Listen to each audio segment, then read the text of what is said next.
Okay guys, what I'm gonna try to attempt to show you here is we've got our pool pump, which has quit working, and I'm suspecting that it's this capacitor right here.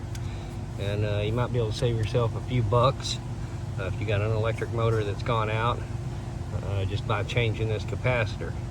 That capacitor is about 30-40 bucks, and that motor is about 500. So if at all possible, we're going to try and change out this capacitor and see if it works. But I'll turn it on and let you listen to it, so you kind of know what the sound is if it's a capacitor.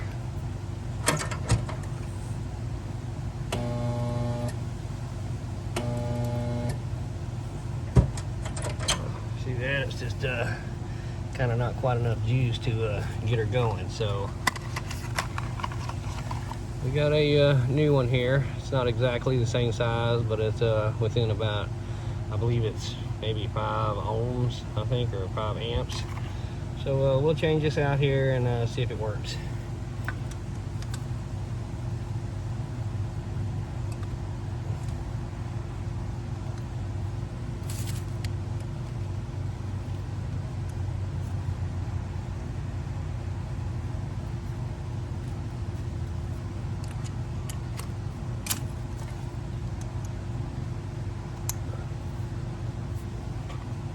Simple enough. Now let's see if it comes on.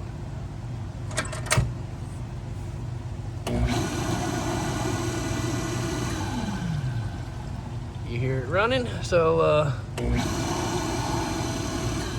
now all we got to do is get it primed back up and she'll be good to go. So saved ourselves about 500 bucks there on that motor replacement.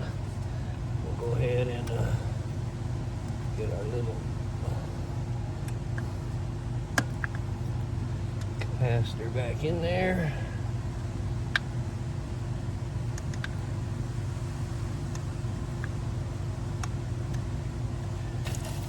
Our end plate back on.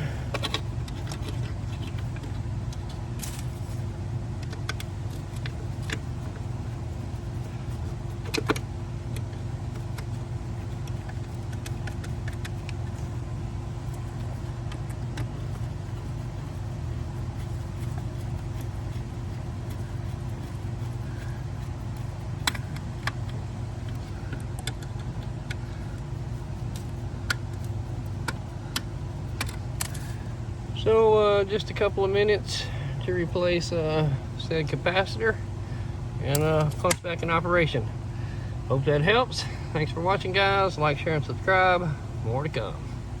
Stay safe out there.